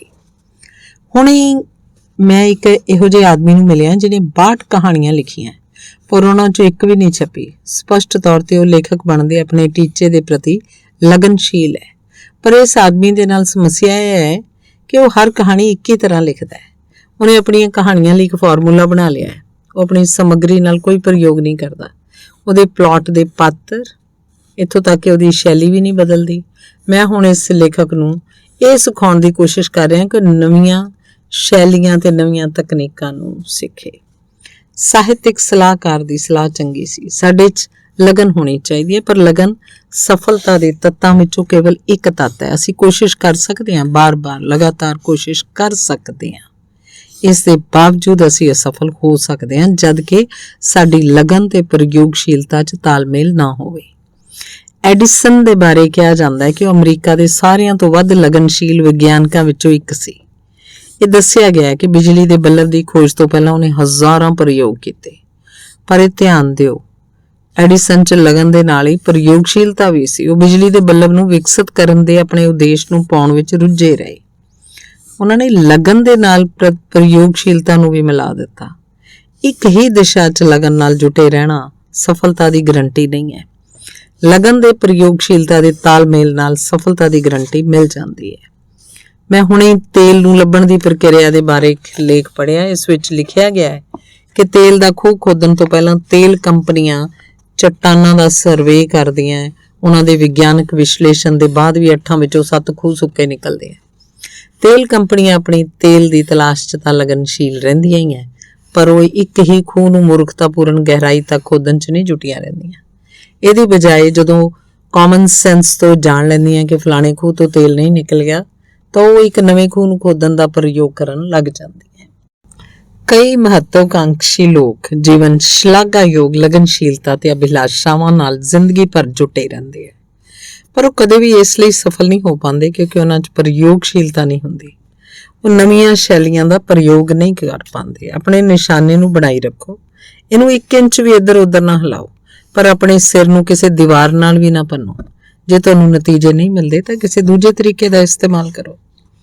ਜਿਨ੍ਹਾਂ ਲੋਕਾਂ 'ਚ ਬੁਲਡੌਗ ਵਰਗੀ ਲਗਨਸ਼ੀਲਤਾ ਹੁੰਦੀ ਹੈ, ਜਿਹੜੇ ਇੱਕ ਵਾਰ ਕਿਸੇ ਚੀਜ਼ ਨੂੰ ਫੜ ਲੈਣ ਉਹਨੂੰ ਛੱਡਦੇ ਨਹੀਂ, ਉਹਨਾਂ 'ਚ ਸਫਲਤਾ ਦਾ ਇੱਕ ਬੁਨਿਆਦੀ ਤੱਤ ਹੁੰਦਾ ਹੈ। ਇੱਥੇ 2 ਸੁਝਾਅ ਦਿੱਤੇ ਜਾ ਰਹੇ ਆ ਜਿਨ੍ਹਾਂ ਤੋਂ ਤੁਸੀਂ ਪ੍ਰਯੋਗਸ਼ੀਲਤਾ ਸਿੱਖ ਸਕਦੇ ਹੋ। ਪਹਿਲਾ, ਆਪਣੇ ਆਪ ਨੂੰ ਦੱਸੋ ਕੋਈ ਤਰੀਕਾ ਹੈ। ਵਿਚਾਰਾਂ 'ਚ ਚੁੰਬਕੀ ਸ਼ਕਤੀ ਹੁੰਦੀ ਹੈ। ਜਿਵੇਂ ਤੁਸੀਂ ਆਪਣੇ ਆਪ ਨੂੰ ਦੱਸਦੇ ਹੋ, ਮੈਂ ਹਾਰ ਗਿਆ, ਮੈਂ ਇਸ ਸਮੱਸਿਆ ਨੂੰ ਨਹੀਂ ਜਿੱਤ ਸਕਦਾ, ਤੁਸੀਂ ਨਕਾਰਾਤਮਕ ਵਿਚਾਰਾਂ ਨੂੰ ਆਕਰਸ਼ਿਤ ਕਰਦੇ ਹੋ। ਇਹਨਾਂ 'ਚੋਂ ਹਰੇਕ ਵਿਚਾਰ ਤੁਹਾਨੂੰ ਇਹ ਭਰੋਸਾ ਦਿਵਾਉਂਦਾ ਹੈ ਕਿ ਤੁਸੀਂ ਠੀਕ ਹੋ ਤੇ ਤੁਸੀਂ ਅਸਲ 'ਚ ਹਾਰ ਚੁੱਕੇ ਹੋ। ਇਹਦੇ ਬਜਾਏ ਇਹ ਭਰੋਸਾ ਕਰੋ ਇਸ ਸਮੱਸਿਆ ਨੂੰ ਸੁਲਝਾਉਣ ਦਾ ਕੋਈ ਤਾਂ ਰਸਤਾ ਹੋਏਗਾ। ਇੱਕਦਮ ਤੁਹਾਡੇ ਦਿਮਾਗ 'ਚ ਸਕਾਰਾਤਮਕ ਵਿਚਾਰ ਆਉਣ ਲੱਗਣਗੇ ਜਿਸ ਨਾਲ ਤੁਹਾਨੂੰ ਸਮੱਸਿਆਵਾਂ ਸੁਲਝਾਉਣ 'ਚ ਸਹਾਇਤਾ ਮਿਲੇਗੀ। ਕੋਈ ਨਾ ਕੋਈ ਤਰੀਕਾ ਤਾਂ ਹੈ। ਇਹ ਸੋਚਣਾ, ਇਹ ਭਰੋਸਾ ਕਰਨਾ ਸੱਚਮੁੱਚ ਮਹੱਤਵਪੂਰਨ ਹੈ। ਵਿਆਹ ਸਲਾਹਕਾਰ ਵੀ ਵਿਆਹ ਨੂੰ ਨਹੀਂ ਬਚਾ ਸਕਦੇ ਜਦ ਤੱਕ ਕਿ ਇੱਕ ਜਾਂ ਦੋਵੇਂ ਜੀਵਨ ਸਾਥੀ ਇਹ ਨਾ ਸੋਚਣ ਵੀ ਇੱਕ ਵਾਰ ਫਿਰ ਇਕੱਠੇ ਰਹਿਣਾ ਸੰਭਵ ਹੈ। ਮਨੋਵਿਗਿਆਨੀ ਤੇ ਸਮਾਜਿਕ ਕਾਰਜਕਰਤਾ ਕਹਿੰਦੇ ਹੈ ਕਿ ਕੋਈ ਸ਼ਰਾਬੀ ਤਦ ਤੱਕ ਹੀ ਸ਼ਰਾਬੀ ਬਣਿਆ ਰਹੇਗਾ ਜਦ ਤੱਕ ਉਹਨੂੰ ਇਹ ਯਕੀਨ ਨਾ ਹੋ ਜਾਏ ਕਿ ਉਹ ਸ਼ਰਾਬ ਦੀ ਆਦਤ ਨੂੰ ਛੱਡ ਸਕਦਾ ਹੈ। ਇਸ ਸਾਲ ਹਜ਼ਾਰਾਂ ਨਵੀਆਂ ਕੰਪਨੀਆਂ ਬਣਨਗੀਆਂ। 5 ਸਾਲ ਬਾਅਦ ਇਹਨਾਂ 'ਚੋਂ ਬਹੁਤ ਘੱਟ ਕੰਪਨੀਆਂ ਬਾਕੀ ਰਹਿ ਪਾਉਣਗੀਆਂ। ਅਸਫਲ ਹੋਣ ਵਾਲੀਆਂ ਜ਼ਿਆਦਾਤਰ ਕੰਪਨੀਆਂ ਕਹਿਣਗੀਆਂ ਮੁਕਾਬਲਾ ਬੜਾ ਜ਼ਿਆਦਾ ਹੈ, ਸਾਡੇ ਕੋਲ ਛੱਡਣ ਤੋਂ ਇਲਾਵਾ ਕੋਈ ਚਾਰਾ ਨਹੀਂ। ਅਸਲੀ ਸਮੱਸਿਆ ਹੈ ਕਿ ਜਦੋਂ ਜ਼ਿਆਦਾਤਰ ਲੋਕਾਂ ਦੇ ਸਾਹਮਣੇ ਮੁਸ਼ਕਲਾਂ ਜਾਂ ਰੁਕਾਵਟਾਂ ਆਉਂਦੀਆਂ ਤਾਂ ਉਹ ਕੇਵਲ ਹਾਰਨ ਦੇ ਬਾਰੇ ਹੀ ਸੋਚਦੇ ਹੈ ਤੇ ਉਹ ਹਾਰ ਜਾਂਦੇ ਹੈ। ਜਦੋਂ ਤੁਸੀਂ ਮੰਨਦੇ ਹੋ ਕਿ ਕੋਈ ਨਾ ਕੋਈ ਢੰਗ ਤਾਂ ਹੋਏਗਾ ਹੀ, ਵੀ ਤੁਸੀਂ ਆਪਣੇ ਆਪ ਨਕਾਰਾਤਮਕ ਊਰਜਾ ਨੂੰ ਸਕਾਰਾਤਮਕ ਊਰਜਾ ਵਿੱਚ ਬਦਲ ਲੈਂਦੇ ਹੋ। ਕੋਈ ਵੀ ਸਮੱਸਿਆ ਜਾਂ ਮੁਸ਼ਕਲ ਤਦ ਤਾਈਂ ਪਹਾੜ ਵਰਗੀ ਲੱਗੇਗੀ ਜਦ ਤਾਈਂ ਤੁਸੀਂ ਇਹਨੂੰ ਪਹਾੜ ਵਰਗਾ ਸਮਝੋਗੇ। ਜੇ ਤੁਸੀਂ ਮੰਨ ਲਿਆ ਕਿ ਨਹੀਂ ਸੁਲਝ ਸਕਦੀ ਤੇ ਸੱਚਮੁੱਚ ਨਹੀਂ ਸੁਲਝੇਗੀ। ਵਿਸ਼ਵਾਸ ਕਰੋ ਇਹ ਸੁਲਝ ਸਕਦੀ ਹੈ ਤੇ ਇਹਦੇ ਬਾਅਦ ਤੁਹਾਡੇ ਮਨ 'ਚ ਇਹਦੇ ਹੱਲ ਆਪਣੇ ਆਪ ਆਉਣ ਲੱਗ ਜਾਣਗੇ। ਦੂਸਰਾ, ਪਿੱਛੇ ਹਟੋ ਤੇ ਫਿਰ ਤੋਂ ਸ਼ੁਰੂ ਕਰੋ। ਆਮ ਕਰਕੇ ਅਸੀਂ ਇੰਨੇ ਲੰਮੇ ਸਮੇਂ ਤੱਕ ਕਿਸੇ ਸਮੱਸਿਆ ਦੇ ਇੰਨੇ ਨਜ਼ਦੀਕ ਨਹੀਂ ਰਹਿੰਦੇ ਕਿ ਅਸੀਂ ਨਵੇਂ ਹੱਲ ਜਾਂ ਨਵੀਆਂ ਸ਼ੈਲੀਆਂ ਨੂੰ ਨਾ ਦੇਖ ਪਾਈਏ। ਮੇਰੇ ਇੱਕ ਇੰਜੀਨੀਅਰ ਦੋਸਤ ਨੂੰ ਇੱਕ ਨਵੀਂ ਐਲੂਮੀਨੀਅਮ ਇਮਾਰਤ ਦਾ ਡਿਜ਼ਾਈਨ ਬਣਾਉਣ ਦਾ ਕੰਮ ਮਿਲਿਆ। ਇਸ ਤਰ੍ਹਾਂ ਦੀ ਕੋਈ ਚੀਜ਼ ਜਾਂ ਇਸ ਨਾਲ ਮਿਲਦੀ ਜੁਲਦੀ ਕੋਈ ਚੀਜ਼ ਜਾਂ ਉਹਦੇ ਡਿਜ਼ਾਈਨ ਹੁਣ ਤੱਕ ਕਿਸੇ ਨੇ ਨਹੀਂ ਬਣਾਈ ਸੀ। ਮੈਂ ਇਸ ਦੋਸਤ ਤੋਂ ਕੁਝ ਦਿਨ ਪਹਿਲਾਂ ਮਿਲਿਆ ਤੇ ਪੁੱਛਿਆ ਉਹਦੀ ਨਵੀਂ ਬਿਲਡਿੰਗ ਦਾ ਕੀ ਹਾਲ ਹੈ। ਬਹੁਤਾ ਚੰਗਾ ਨਹੀਂ, ਉਹਨੇ ਜਵਾਬ ਦਿੱਤਾ। ਮੈਨੂੰ ਲੱਗਦਾ ਹੈ ਕਿ ਮੈਂ ਨਾ ਗਰਮੀਆਂ 'ਚ ਆਪਣੇ ਬਗੀਚੇ ਨੂੰ ਲੋੜੀਂਦਾ ਸਮਾਂ ਨਹੀਂ ਦਿੱਤਾ। ਜਦੋਂ ਮੈਂ ਲੰਮੇ ਸਮੇਂ ਤੱਕ ਡਿਜ਼ਾਈਨਿੰਗ ਦੀਆਂ ਕਠਿਨ ਸਮੱਸਿਆ 'ਚ ਉਲਝਿਆ ਰਹਿਣਾ, ਮੈਨੂੰ ਇਹ ਤੋਂ ਬਾਹਰ ਨਿਕਲਣ ਦੀ ਲੋੜ ਹੁੰਦੀ ਹੈ। ਤੁਹਾਨੂੰ ਜਾਣ ਕੇ ਹੈਰਾਨੀ ਹੋਏਗੀ, ਉਹਨੇ ਅੱਗੇ ਕਿਹਾ, ਕਈ ਇੰਜੀਨੀਅਰਿੰਗ ਦੇ ਵਿਚਾਰ ਤਾਂ ਮੇਰੇ ਮਨ 'ਚ ਤਦ ਆਉਂਦੇ ਆ ਜਦੋਂ ਮੈਂ ਦਰਖਤਾਂ ਦੇ ਕੋਲ ਬੈਠ ਕੇ ਘਾਹ ਤੇ ਪਾਣੀ ਪਾ ਰਿਹਾ ਹੁੰਦਾ। ਰਾਸ਼ਟਰਪਤੀ ਆਇਜ਼ਨਹਾਵਰ ਤੋਂ ਇੱਕ ਵਾਰੀ ਕਿਸੇ ਪੱਤਰਕਾਰ ਵਾਰਤਾ 'ਚ ਪੁੱਛ ਲਿਆ ਕਿ ਉਹ ਇੰਨੀਆਂ ਛੁੱਟੀਆਂ ਕਿਉਂ ਮਨਾਉਂਦੇ ਆ। ਉਹਨਾਂ ਦਾ ਜਵਾਬ ਉਹਨਾਂ ਲੋਕਾਂ ਦੇ ਬੜੇ ਕੰਮ ਦਾ ਹੈ ਜਿਹੜੇ ਆਪਣੀ ਰਚਨਾਤਮਕ ਯੋਗਤਾ ਵਧਾਉਣਾ ਚਾਹੁੰਦੇ ਹੈ। ਆਇਜ਼ਨਹਾਵਰ ਨੇ ਕਿਹਾ, ਮੈਂ ਨਹੀਂ ਮੰਨਦਾ ਕੋਈ ਵੀ ਬੰਦਾ, ਚਾਹੇ ਉਹ ਜਨਰਲ ਮੋਟਰ ਚਲਾ ਰਿਹਾ ਹੋਵੇ ਜਾਂ ਦੇਸ਼, ਆਪਣੀ ਮੇਜ਼ ਤੇ ਬੈਠ ਕੇ ਜਾਂ ਢੇਰ ਸਾਰੇ ਕਾਗਜ਼ਾਂ 'ਚ ਮੂੰਹ ਛੁਪਾ ਕੇ ਆਪਣੇ ਕੰਮ ਨੂੰ ਚੰਗੀ ਤਰ੍ਹਾਂ ਕਰ ਸਕਦਾ ਹੈ। ਅਸਲ 'ਚ ਪ੍ਰੈਜ਼ੀਡੈਂਟ ਨੂੰ ਆਪਣਾ ਦਿਮਾਗ ਫਾਲਤੂ ਦੀਆਂ ਚੀਜ਼ਾਂ ਤੋਂ ਮੁਕਤ ਰੱਖਣਾ ਚਾਹੀਦਾ ਹੈ। ਉਹਨੂੰ ਬੁਨਿਆਦੀ ਸਿਧਾਂਤ ਦੇ ਮੁੱਖ ਮਾਮਲਿਆਂ ਤੇ ਆਪਣੇ ਆਪ ਦਾ ਚਿੰਤਨ ਕਰਦੇ ਰਹਿਣਾ ਚਾਹੀਦਾ ਹੈ। ਮੇਰਾ ਇੱਕ ਪੁਰਾਣਾ ਬਿਜ਼ਨਸ ਸਹਿਯੋਗੀ ਆਪਣੀ ਪਤਨੀ ਨਾਲ ਹਰ ਮਹੀਨੇ 72 ਘੰਟਿਆਂ ਦੀਆਂ ਛੁੱਟੀਆਂ ਮਨਾਉਣ ਸ਼ਹਿਰ ਤੋਂ ਬਾਹਰ ਜਾਂਦਾ ਹੈ। ਉਹਦਾ ਮੰਨਣਾ ਹੈ ਕਿ ਇਸ ਤਰ੍ਹਾਂ ਪਿੱਛੇ ਹਟਣ ਤੇ ਨਵੇਂ ਸਿਰਿਓਂ ਸ਼ੁਰੂ ਕਰਨ ਨਾਲ ਉਹਦੀ ਦਿਮਾਗੀ ਸਮਰੱਥਾ ਵੱਧ ਜਾਂਦੀ ਹੈ। ਉਹ ਆਪਣੇ ਗਾਹਕਾਂ ਨੂੰ ਜ਼ਿਆਦਾ ਫਾਇਦਾ ਪਹੁੰਚਾਉਂਦਾ ਹੈ। ਜਦੋਂ ਤੁਹਾਡੀ ਰਾਹ 'ਚ ਰੁਕਾਵਟਾਂ ਆਉਣ ਤਾਂ ਪੂਰੇ ਪ੍ਰੋਜੈਕਟ ਨੂੰ ਕੂੜੇ ਦੇ ਡਿੱਬੇ 'ਚ ਨਾ ਸੁੱਟ ਦਿਓ। ਇਹਦੀ ਬਜਾਏ ਪਿੱਛੇ ਹਟੋ, ਮਾਨਸਿਕ ਤੌਰ ਤੇ ਆਪਣੇ ਆਪ ਨੂੰ ਤਰੋ-ਤਾਜ਼ਾ ਕਰ ਲਓ, ਸੰਗੀਤ ਸੁਣੋ ਜਾਂ ਟਹਿਲੋ ਜਾਂ ਝਪਕੀ ਲੈ ਲਓ। ਇਹਦੇ ਬਾਅਦ ਜਦੋਂ ਤੁਸੀਂ ਉਸ ਸਮੱਸਿਆ ਦਾ ਸਾਹਮਣਾ ਕਰੋਗੇ ਤਾਂ ਤੁਹਾਡੇ ਕੁਝ ਸੋਚਣ ਤੋਂ ਪਹਿਲਾਂ ਹੀ ਉਹਦਾ ਹੱਲ ਆਪਣੇ ਆਪ ਆ ਜਾਏਗਾ। ਵੱਡੀਆਂ ਪ੍ਰਸਥਿਤੀਆਂ ਵਿੱਚ ਵੀ ਚੰਗੇ ਪਹਿਲੂਆਂ ਨੂੰ ਦੇਖਣਾ ਲਾਭਕਾਰੀ ਹੁੰਦਾ ਹੈ। ਇੱਕ ਨੌਜਵਾਨ ਨੇ ਮੈਨੂੰ ਦੱਸਿਆ ਵੀ ਜਦੋਂ ਉਹਦੀ ਨੌਕਰੀ ਛੁੱਟ ਗਈ ਤਾਂ ਉਹਨੇ ਚੰਗੇ ਪਹਿਲੂ ਨੂੰ ਦੇਖਣ ਤੇ ਧਿਆਨ ਕੇਂਦਰਿਤ ਕੀਤਾ। ਉਹਨੇ ਦੱਸਿਆ, ਮੈਂ ਇੱਕ ਵੱਡੀ ਕ੍ਰੈਡਿਟ ਰਿਪੋਰਟਿੰਗ ਕੰਪਨੀ 'ਚ ਕੰਮ ਕਰ ਰਿਹਾ ਸੀ। ਇੱਕ ਦਿਨ ਮੈਨੂੰ ਨੌਕਰੀ ਤੋਂ ਹਟਾਏ ਜਾਣ ਦਾ ਨੋਟਿਸ ਫੜਾ ਦਿੱਤਾ। ਮੰਦੀ ਦਾ ਦੌਰ ਚੱਲ ਰਿਹਾ ਸੀ। ਕੰਪਨੀ ਉਹਨਾਂ ਵਰਕਰਾਂ ਨੂੰ ਹਟਾ ਰਹੀ ਸੀ ਜਿਹੜੇ ਉਹਦੇ ਲਈ ਘੱਟ ਮਹੱਤਵਪੂਰਨ ਸਨ। ਨੌਕਰੀ ਤੋਂ ਮੈਨੂੰ ਤਨਖਾਹ ਤਾਂ ਬਹੁਤ ਜ਼ਿਆਦਾ ਨਹੀਂ ਸੀ ਮਿਲਦੀ, ਪਰ ਫਿਰ ਵੀ ਮੇਰੇ ਹਿਸਾਬ ਨਾਲ ਇਹ ਚੰਗੀ ਸੀ। ਮੈਨੂੰ ਕਈ ਘੰਟਿਆਂ ਤੱਕ ਤਾਂ ਬੜਾ ਬੁਰਾ ਲੱਗਿਆ, ਪਰ ਫਿਰ ਮੈਂ ਨਿਰਣਾ ਲਿਆ ਕਿ ਮੈਂ ਇਸ ਬਾਰੇ ਸਕਾਰਾਤਮਕ ਢੰਗ ਤੋਂ ਸੋਚਾਂਗਾ।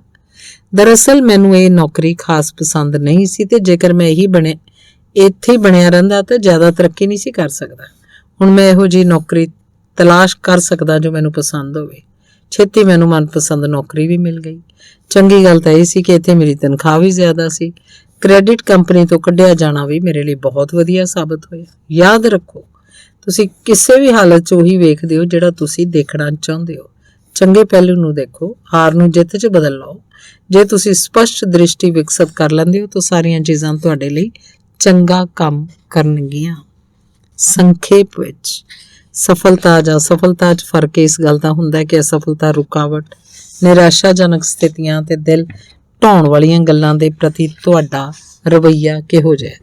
ਹਾਰ ਨੂੰ ਜਿੱਤ 'ਚ ਬਦਲਣ ਲਈ ਇਹ 5 ਸਿਧਾਂਤ ਕੰਮ 'ਚ ਲਿਆਓ। ਪਹਿਲਾ, ਅਸਫਲਤਾ ਦਾ ਅਧਿਐਨ ਕਰੋ ਤਾਂ ਜੋ ਤੁਸੀਂ ਸਫਲਤਾ ਦੀ ਰਾਹ ਤੇ ਅੱਗੇ ਵੱਧ ਸਕੋ। ਜੇ ਤੁਸੀਂ ਹਾਰੇ ਤਾਂ ਉਸ ਹਾਰ ਤੋਂ ਸਬਕ ਸਿੱਖੋ, ਫਿਰ ਅਗਲੀ ਵਾਰ ਜਿੱਤਣ ਦੀ ਤਿਆਰੀ ਕਰੋ। ਦੂਜਾ, ਆਪਣੇ ਆਪ ਤੇ ਰਚਨਾਤਮਕ ਆਲੋਚਕ ਬਣਨ ਦੀ ਹਿੰਮਤ ਰੱਖੋ। ਆਪਣੀਆਂ ਗਲਤੀਆਂ ਤੇ ਕਮਜ਼ੋਰੀਆਂ ਤਲਾਸ਼ੋ, ਫਿਰ ਉਹਨਾਂ ਨੂੰ ਸੁਧਾਰੋ। ਤੀਸਰਾ, ਨਸੀਬ ਨੂੰ ਦੋਸ਼ ਦੇਣਾ ਬੰਦ ਕਰ ਦਿਓ। ਹਰ ਅਸਫਲਤਾ ਦਾ ਵਿਸ਼ਲੇਸ਼ਣ ਕਰੋ, ਪਤਾ ਲਗਾਓ ਗਲਤੀ ਕਿੱਥੇ ਹੋਈ ਸੀ। ਯਾਦ ਰੱਖੋ, ਤਕਦੀਰ ਨੂੰ ਦੋਸ਼ ਦੇਣ ਨਾਲ ਕੋਈ ਆਦਮੀ ਉੱਥੇ ਨਹੀਂ ਪੁੱਜ ਸਕਦਾ ਜਿੱਥੇ ਉਹ ਪੁੱਜਣਾ ਚਾਹੁੰਦਾ ਹੈ। ਚੌਥਾ, ਲਗਨਸ਼ੀਲਤਾ ਦੇ ਨਾਲ ਪ੍ਰਯੋਗਸ਼ੀਲਤਾ ਦਾ ਤਾਲਮੇਲ ਬਿਠਾਓ। ਆਪਣੇ ਨਿਸ਼ਾਨੇ ਨੂੰ ਬਣਾ ਕੇ ਰੱਖੋ। ਪੱਥਰ ਦੀ ਦੀਵਾਰ ਨਾਲ ਆਪਣਾ ਸਿਰ ਨਾ ਟਕਰਾਉਂਦੇ ਰਹੋ। ਨਵੀਆਂ ਸ਼ੈਲੀਆਂ ਦਾ ਇਸਤੇਮਾਲ ਕਰੋ। ਪੰਜਵਾਂ, ਯਾਦ ਰੱਖੋ, ਹਰ ਸਥਿਤੀ ਦਾ ਇੱਕ ਚੰਗਾ ਪਹਿਲੂ ਹੁੰਦਾ ਹੈ। ਇਹਨੂੰ ਲੱਭੋ, ਚੰਗੇ ਪਹਿਲੂ ਨੂੰ ਦੇਖੋ। ਤੁਸੀਂ ਇੱਕ ਵਾਰ ਫੇਰ ਉਤਸ਼ਾਹ ਨਾਲ ਭਰ ਜਾਓਗੇ। ਧੰਨਵਾਦ।